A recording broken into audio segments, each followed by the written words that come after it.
Hi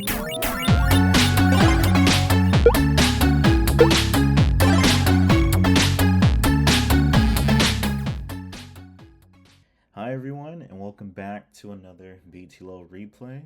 My name is Billy Durrani, and we're about to get into this rig lab named Rig. Now, as you can see, I already completed some questions, but we're getting back to it. We'll start from question 1. Where are my manners? Be sure to follow us on X, also known as Twitter, LinkedIn, or join our Discord to keep in touch with the BTLO community. We are growing rapidly, guys. Lock in now. Links will be in the description box below. And yeah, let's get started. So we have a lab named Rig. Now, crazy thing about this lab, look how old it is. What is that, like almost 2 years? 2-3 years old? Jeez, right? So we're going to be seeing some things in here that may not or may be still applicable today, but doesn't matter. We got some tools here, Wireshark, ELK, and CyberChef. Many MITRE IDs. So looks like a pretty fun lab. Over 135 solves, so not too popular, but we're still gonna jump into it. We can take a look at the scenario real quick, and let's take a look at this. Let's see. The SOC received an email. Guys, I miss my SOC days. I'm gonna be honest. The SOC was amazing. For those that are curious, what do you mean SOC days? What do you mean by SOC? Are you analyzing SOCs? No, not that kind of SOC analyst. Not sure if that's a real thing, but no, Security Operations Center, right? Where we're looking at tickets, alerts, and just really trying to secure the company. Now, there's 2 types of SOCs. You have your in-house SOC, right, which is securing the company you're working for, and then you have your out-house SOC. Very common in MSSPs, VSOC, where you're shipped out, right, quote-unquote shipped out to other clients in securing their networks. Much experience, but I am rambling. The SOC received an email from one of the users about how an Explorer Windows opened randomly on their machine. Your boss doesn't think too much of it. He actually did investigate. Thankfully, we took the time to install a new SIEM and Sysmon on all the machines, so we don't need to image his machine just yet. We also took a PCAP for the network sensors from the time of the suspicious activity. Your job is to find the artifacts in the logs and to try to identify what may have caused it. Woo! Let's get into it. So I'm going to spin up the lab and see how it goes. Let's get it. All right, let's get to question 1. All right, let's take a look here. What is the Rusty's username? And what is that IP address and hostname of his machine? So this didn't work already. Let me help you guys out. So first we're going to look at the readme.txt. We obviously see the employee name Rusty, right? And there's some other good information as well too. Very important that we analyze the materials given to us. So we have our PCAP file, and then we have the Elastic machine, which I have running up already on localhost port 5601. So cool. I already have it running up. Now, there's many ways to solve this lab, and this is what I was thinking of. Let's filter by, let's say, computer name, right? We have Rusty, we have the employee name. Let's see if we could filter by that. I believe there's an option in Elastic. Correct me if I'm wrong. I believe it's a dot, event dot. I actually have it pasted, copied already. Let me actually, there we go. Event.system.computer equals, and I put a asterisk Rusty. So give me any mention of that. We should get 2 hits, right? You can tell it's not case sensitive because we're getting, right, all caps Rusty. But this is the main thing. I know this is quite low. This is what we want to focus on here. Check this out, actually. If you actually break this down, right? Remember, the question 1 is asking for 3 things. Let me actually show you again. The username, IP address, and hostname, right? So let's actually scroll down a little bit. And I want to see if we could pick up something that could be of interest. See, scroll down. Oh, that was it right there. There we go. So we got the username, Rusty.Shackle4. We could assume that's his last name. And then we have the desktop machine, right? And we'll come back to this. But what I'm going to do here, right, we still don't have the IP here. So we're going to jump to the Wireshark, which I have loaded up already. Right here, we have Wireshark. Again, that's a lot of packets, over 58,000 packets. So how can we properly filter for this? So what you could do, you could go to stats and you could click resolve addresses, which I already have right here. And you have a list of, addresses that have been resolved, right? I decided to copy and paste everything here and put it in a notepad, so we could take a look at that. And then I filter for the desktop name, right, which was desktop-6 RF, and bam, you see it right here. That's Rusty's host name, right, for his laptop or desktop. You can see the IP address that is associated with it. It appears to be a private IP address, which makes sense, right? So we got all pieces of information. So let's put them all together and let's see if we could answer this question. So let me see. Let me jump back to Ubuntu or Elastic and do username first, which was what? Rusty dot shackle. What is it? Shackleford. And then it was IP address, right? 19. Take a look real quick. There we go.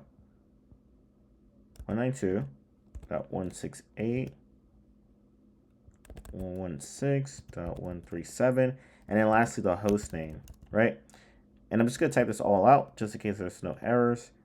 6RF3M50. Let's see if that's right.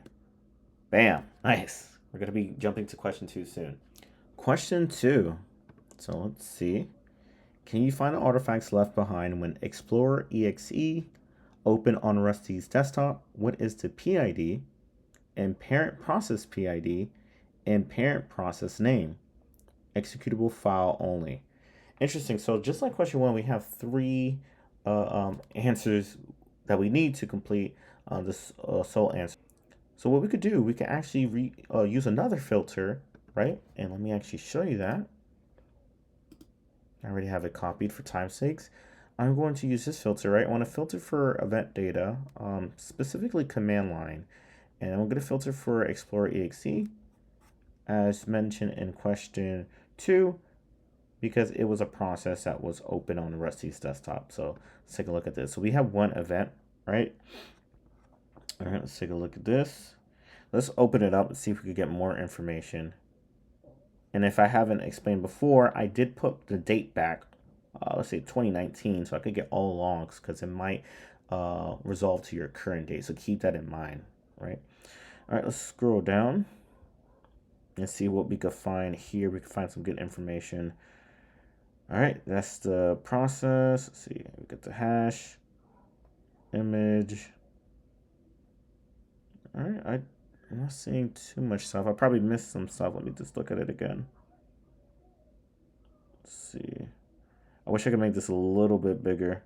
Oh, okay, I got one piece of information. That's the parent process ID. So that's gonna be the second part. Okay, it's 728 is gonna be the parent process ID. Did I miss the parent? Okay, I got the process ID right here. So we got the first 2. That'll be 9040, and then parent process ID, I believe that was 728. And then lastly, we need the executable file name, which I believe we passed already. Yep, let me scroll up. Oh, was that it? Hold on. PowerShell right here, right? So let's actually put that in there. Do they want exe in it? I'm not too sure. I'm just gonna add it. And there we go. And that's question 2. Sweet. All right, question 3. Take a look at this. Can you find the initial source of the infection? What is process executable name and file name of the mechanism that attackers leverage to gain initial access? So kind of written strange. What I found with this one, again, using the methods from question 2, I filter for PowerShell .exe. As we know, PowerShell is a strong native tool in Windows.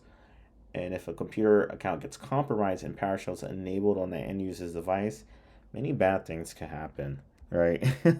You already see something suspicious here, right? If you scroll up a little bit, you see this right here. That, to my understanding, looks to be a encoded command. I'm not too sure what that means. I could throw that in CyberChef, but that might be out of scope. But sticking to the question, right? What is the process executable? So it's looking for an executable. I did find this one. I found winword.exe. And if you take a look at it, it seems to be opening this command seems to be opening a document. Where's the document? This one right here, 34786, the truth about election rigging in America doc. I mean, lab name checks out. Yeah, I mean, to answer the question, yeah, I'm curious if I could get the hash and all that stuff, but this seems to be the answer on just pertaining to this scenario. An executable, right, being used as a mechanism to leverage initial access, i.e. having a potential malicious document ran or installed on the computer's machine. So I thought that was quite interesting, but let's see if that's the answer. It may be a long answer, but we're going to give it a shot. Let's see, process name. Yeah, winword. .exe. And then that long file name. Oh, actually, that worked. Interesting. I hope to see this play out a little bit more in the lab, so we're going to see more on this, but quite interesting thus far. Sweet. All right. Question 4. What is the C2 framework used by the attacker? So do you guys remember the PowerShell being used to, for that encoding, right? As you can see right here. I went back to it. I copied the encoding. That seems to be base 64. So I just copied all of that and I threw it in CyberChef, as you can see right here. This is my recipe, right? From base 64, remove null bytes, and I got this right here. Now, this may not be too visible. This should be a better way to view this output. Let me see if I can full screen it. Okay, way better. Cool. All right, so within this output, you're going to see some key things that could lead into what this framework is. The first one we're going to look at, I believe, is right here, right? This string right here, right? Mozilla, Windows, WoW 64, Trident, Light, Gecko. Hold on. Remember this, right? I'm going to come back to that. Remember that key point. Another thing you notice as well, too, where is it? Right here, login / process PHP. And then lastly, before we go to my research right here, FlorenceIDBank.com, right? So keep in mind those 3 things. This string, login process PHP, and FlorenceIDBank.com. I'm going to go to my other screen, and I have some resources. No cookies, right? I have some resources that go into this as well. So right here, guys, remember, I told you to remember that string. Mozilla 5.0, Windows NT 61, WoW 64, Trident, so on and so on. You see that right here. So it's giving string. And what is this on? What is this? Right? This is going over a certain C2. What is the C2? Right? Empire. Right? Now, another string as well, too, I think we talked about that login process PHP. Remember, we talked about that right here. Login process PHP. Right? So you're seeing the connection, you're seeing the resemblance between these 2 things. Now, there is another resource as well too. I can show you. I'm just going through here, making sure that I haven't missed anything. But it is another resource, GitHub. Right? I'm so sorry for the noise in the background. Folks cutting the grass. But back over here, guys. Remember, look. Login process PHP. Mozilla. It's the same thing. And this is under what? Empire's keys. I'm very sorry. I wish I could mute the world, but that's not possible. But what? It's under the Empire GitHub, right? As you can see right here. So hopefully that was more than enough information to prove, hey, they're probably using what? Empire. They're probably using Empire, the C2 framework. So very, very interesting. That was a good find, actually. But let's verify. And let's type it in. Empire. Bam, we got it. All right, what are we on? Question 5? I think so. What domain does the compromised host reach out to? And can you find any other domains that may be in use by the attacker? If you guys remember in the last question, I told you to keep in mind this right here, Florence ID Bank, right? Very interesting domain. I think I mentioned that back in the previous question. But it says there's 2 other domains. Or one other one. I noticed this base64 string within the encoded base64, which is just crazy, right? Encapsulation to the next level. What I want to do, and I might have trouble with this because I'm on Mac. I want to copy this and I want to decode it. That's what I want to do. All right, I'm back. Man, yo, playing BTLO on the Mac is difficult.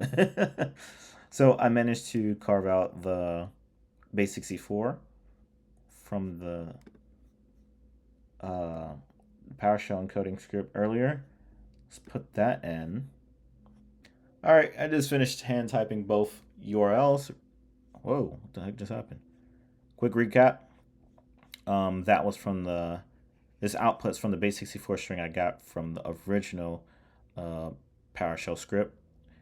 And then the second one, which is Florence, which you can see over here, that was mentioned back in Q5, right?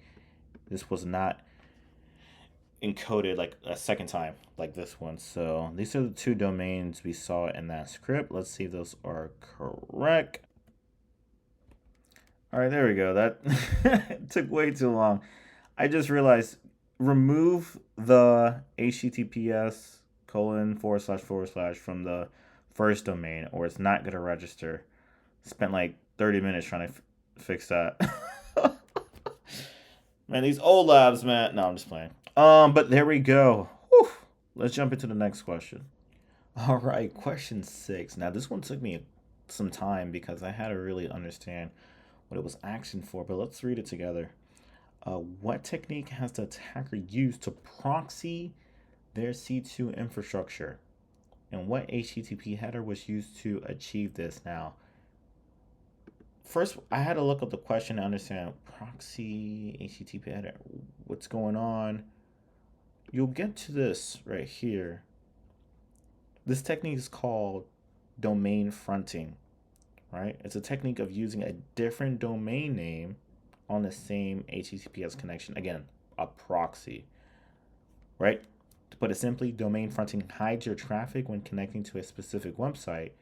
It routes traffic through a larger platform, masking the true destination of in the process. Yeah. Another thing as well too, and I'll make this a little bit more understandable. I looked this up in MITRE as well too, right? Because I know the questions access for the MITRE ID as well too, or the technique name I should say. But I looked it up in MITRE to see their breakdown, and I think they have a really good breakdown. So pretty much they use multiple domains to obfuscate, hide, keep secret the intended destination of the HTTPS traffic. Because as you guys know, the previous question I think had to do with the 2 domains, right? The Florence and the VI something. Those are malicious, right? C2 domains. So I'm what I'm imagining is that the hacker's trying to obfuscate the traffic from what? And I looked it up too. From Rusty's device to the true destination of what's really, really going on, right? So again, we were able to find those destinations through ELK, right, through looking through CyberChef, but through Wireshark, it's a different story, right? And let's actually prove that real quick. All right, so let's prove this. So the syntax I'm going to use is HTTP dot request dot method equals get. All right, and I'm going to start with the packet all the way up here. Now, pay attention to the host. We're going to see if we can find any evidence of domain fronting. All right, so I'm going to go down one by one. Now it's whether Microsoft, DigiCert. Again, these are genuine benign sites. Connectivity check ubuntu.com. DigiCert, Microsoft. Again, I'm looking at the hosts right here. Microsoft, so on and so on. A lot of Microsoft. So again, genuine connection, right? Keep going down. A lot of Microsoft. What is this host? Check. Okay, connectivity check Ubuntu, and then bam, we get to a weird host. Now this host, for those that are, based outside the world, Wells Fargo is a very well-known American bank. Again, not benign, but why? Why is this? Why is this domain here? It's just quite random to go from, all these Microsoft domains to, check connectivity check Ubuntu domains and Wells Fargo, right? And after that, back to DigiCert and Ubuntu. It just doesn't make sense, right? So in this case, the host, right? That host is the variable, that header that's constantly changing. And as we saw previously, we did research on domain fronting. This is common. This is very common, right? To hide that destination for that site, right? So very, very interesting. But yeah, just to go back over here, take a look at this. Wells Fargo. Interesting. Now, I don't bank with Wells Fargo, but not putting it down, but it is just quite interesting to see that random domain here, looking at the rest of the traffic. So, interesting. Let's put that in for our answer. Technique named domain fronting. Right. And we could tell it's domain fronting not only through the evidence here, but the question itself. Using a proxy to their C2 infrastructure, which are these two domains. So they're fronting the domain used to connect to that, right? And what HTTP header was used to achieve this. We saw this, I don't know if I can pull it up again, but we saw they were using host, right? Host header to achieve that framing or fronting, right, as another domain. Let's do that. There we go. A tough one. I'll give you that, but there we go. All right, question 7. Take a look at that. This technique, I believe, is referring to question 6, right? Domain fronting, used by the adversary, has also been observed from a known APT group, used publicly known threat intelligence to find which group. I think we talked about this in the last question, if I'm not mistaken, when I was covering the use case. Right here, right? There's one APT group, APT 29. Correct me if I'm wrong. Is that Russian Panda? I could be wrong. Let me take a look at it. Oh, Russian something, yeah. Russian Bear, Cozy Bear, Midnight Blizzard, etc., etc. So we go back over here. They used it. Yeah, so they used it. So,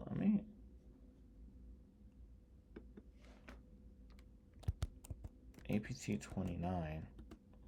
Wow, that was it. Pretty quick one. Nice. Okay, so we should be on question 8 right now. Let's take a look at that. The initial access mechanism was not captured in the logs, but based on the intel available on this group, can you extrapolate provide a best guess. So let's do some OSAT. APT 29. Let's see. What is their techniques do they use?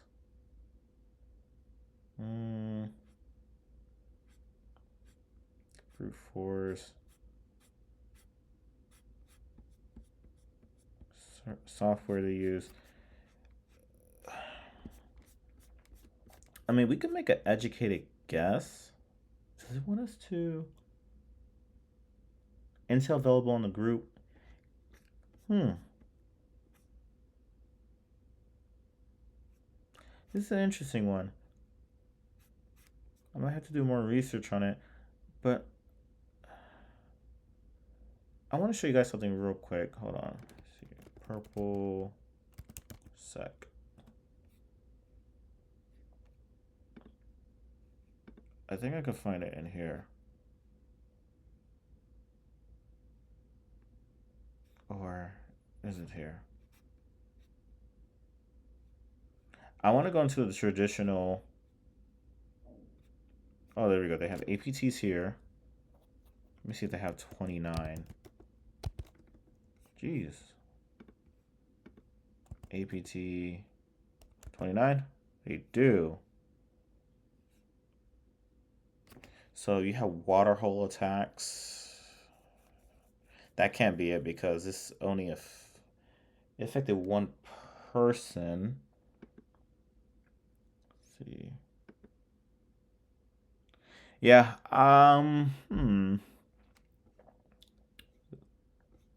It wants us to make an educated guess. I'm probably gonna go with. Let me look at the README. I was doing some research. Oh wait, hold on. Wait. Oh no. The Wireshark received some email from the. Let's try phishing. Phishing's a very, very common. Let me see if they have it here. Phishing is a very common entry point when it comes to cybersecurity attack or attacks in general. Phishing attack, yeah, that's a. I might go with that. I might go with phishing. Oh, right here, the #1 complaint.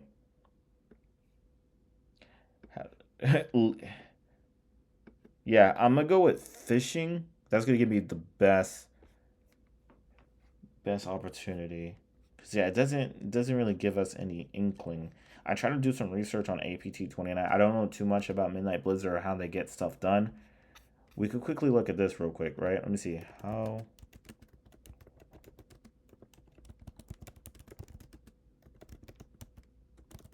Because I think they recently hacked Microsoft.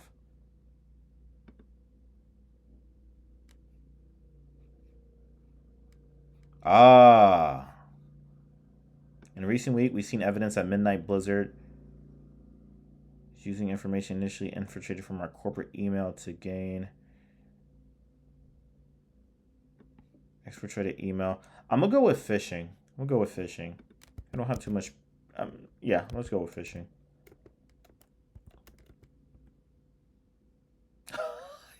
I spelled it wrong. Phishing, but hey, still took it in. Answer assist. Sweet. Okay. I have some good little research right there. Hey guys, question 9 was crazy. Let's just get into it. Oh my goodness. What generic technique did the threat actor use to escalate privileges on the system? And what was the command line used to achieve this? So I had to solve this backwards, pretty much. I couldn't find the actual technique without looking at the command line. So I know some hackers, they like to schedule stuff, right? I was taking a PowerShell course recently. They like to take advantage of what command? This command right here, schedule task program to schedule stuff, especially when it comes to malware, right? Make sure malware's persistent, boots up, etc. So I decided to filter for that. Now this command in general is not a malicious command, right? What the attacker's doing right now is using a living off the land technique, right? But when you look at the actual script, right? You see the script right here, run tn Microsoft Windows disk cleanup, silent cleanup. Again, these in itself are not malicious, but just understand the context. You see it being ran on Rusty's directory, his desktop, cleaning up his whole disk, etc., etc. So I decided to take a look at it, look it up, do some OSAT, especially regarding this silent cleanup task, right? And you can see right here that it is abused. This could be abused to elevate any file with admin privileges without what the UAC prompt. Very common when you're trying to run certain commands and it prompts you for UAC prompt. So let's see. This is under Atomic Test 9. So it seems like you could bypass a UAC prompt, right? That prompt where it prompts you for admin creds using the silent cleanup task. I went to my good old trusty Reddit, right, to take a look at this and see if there's more information. So this is rather old, but it's still pertaining to Windows. I believe this user was on Windows 10 at the time, which, if I'm not mistaken, Windows 10 is actually being phased out next year. Oh, what I mean being phased out is being unsupported. We could sidebar Windows 10 2025 end of life. Quick sidebar. So October 14 next year will be the final version of Windows, right? And that's quite interesting, right? So you could either go to 11 or stay on 10 and receive support. I just brought this out because in this case, this user's on a Windows 10 PC. So I just wanted to quickly bring that out. So this still is relevant. That's pretty much it. So let's see. So you have this user going into, it seems like a hacking thread. Again, it's giving us this bypass UAC by doing a auto elevated task called silent cleanup, which could, again, that's be read in atomic red test on GitHub. You could abuse and elevate any file with admin privileges without prompting the UAC. Wow. What's the benefit here? Wow. And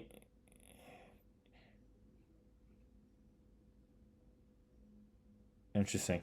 Yeah, interesting. You could go on a rabbit hole with this, but when we go back to over here, we look at the question. It's asking us what generic technique did the threat actor use to escalate privileges. We saw with those two resources, they're using a technique called bypass UAC or UAC bypass, and UAC bypass. Make sure I don't forget it. And in the command line, they're using, let me see, which is, make sure I got it. I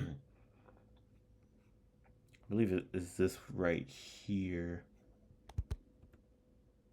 All right, and there we go. Whew. All right, so that was that. We're going to jump into the next question soon. All right. Oh, damn. Almost running out of time. Let me extend it by an hour. All right, cool. Let's see. What question are we on? 10? Can you find any other evidence of malicious activity? What is MITRE attack and technique ID and name for this activity? Recently taking the GCIH, especially dealing with Windows exploitation because it has a red team element to it as well too. There is something called proc dump, right? Especially when it comes to LSAS, right? For those that are not familiar with it, brought up a great article. I think this is by CrowdStrike. I'm not too sure, but I brought up a great article when it goes into what LSAS being a juicy target for adversaries seeking to escalate their privilege. I think we had a lab on that too. Yeah. When it comes to dumping the LSAS to get high level admin privileges. Now, this is coming off the last question dealing with the UAC bypass. So we're still in that same theme of, you know, trying to level up and rights, right? So you can see right here, we'll just read this. Oh, yeah, this brings back memory. NT hashes, kernel tickets. Whew. Adversaries will abuse this. Again, this is a legit Windows service to dump credentials for privilege escalation, data theft, lateral movement, right? Now, how do they use this? They what? Dump it. You can see right here, they're using a tool called proc dump to dump the LSAS information, right? Let me see. Does it talk about proc dump in here? All right, I'm back. So it looks like, yeah, proc dump is actually a. Is this built into Windows? I'm not too sure. Actually. Could be a native tool. Not too sure. But I forgot my train of thought, to be honest, and why I even went here. But go back over here, see if I could pop up. Oh, I see why. So they used the tool proc dump 64exe to get the LSAS information, again, to get higher creds, admin privileges, etc. So going back here, it wants the tactic and technical ID. Okay, so we're not even done yet.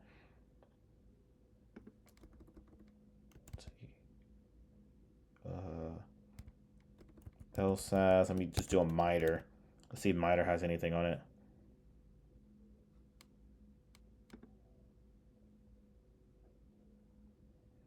So MITRE calls it OS credential dumping. Not sure what the OS stands for in this case. What the heck? Bro, what? I'm not sure what the heck just happened. That is weird. I'm just gonna exit out of that. I might have to freaking run a virus scan. I might be hacked. I don't know what the heck does that, but back to topic. There we go. Look, proc dump. We just seen that right here. So I guess the tactic, as MITRE's calling it, credential dumping. Yeah, that's the generic tactic. Name, credential dump. Again, I'm not too sure what the OS stands for in this case. I'm just gonna put credential dump. Keep it generic. Is it credential dump? Let me see. Dumping.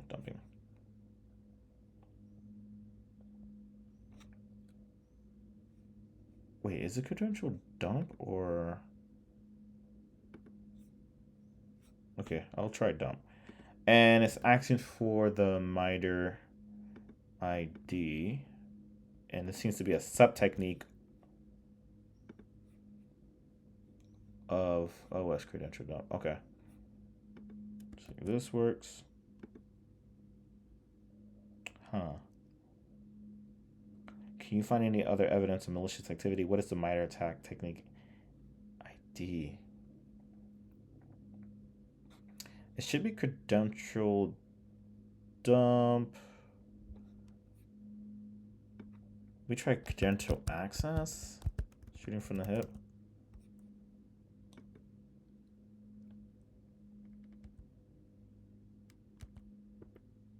Wow. Okay. Interesting. Not sure the difference. Hold on. Let me actually do a quick Google search because that's going to bother me. Dump versus access.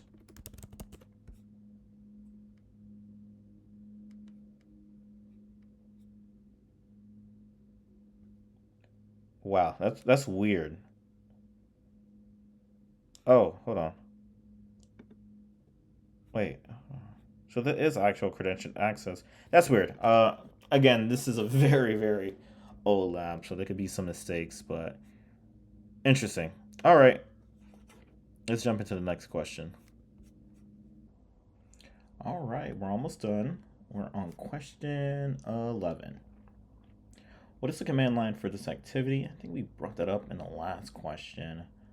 Right here, right? C Windows System 32, proc.exe, etc., etc. I'm not too sure if it wants a quote, so I already written it in advance because I know it's going to take some time, but yeah, I think I got rid of the quotes as well too. So let's give this a run. Nice. All right, let's see. We're on question 12. What level of access must the attacker have to perform this activity? Wait, it says username.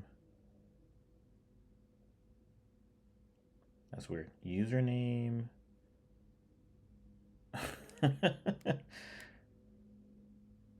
What level of access must the attacker have to perform this activity?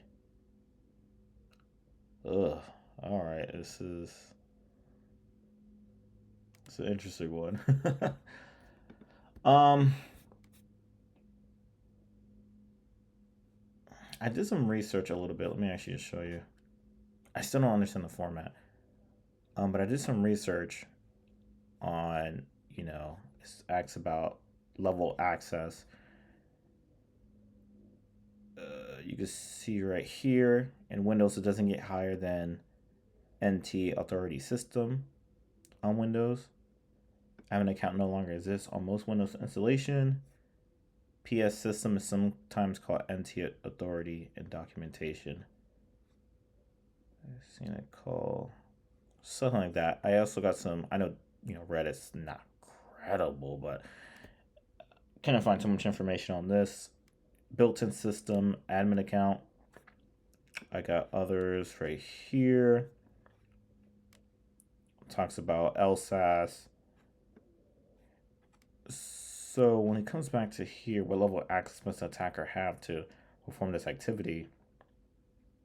I can't think of any other format than let's see. This is a weird one. Username and its 3 X's. This one might trip me up. Let me just try the generic. I know this doesn't match the format, but I'm gonna still go for it. Oh my god, that really worked. Yo, that format is horrible. That does not match. Are you serious? I won't get on my spiel, but wow.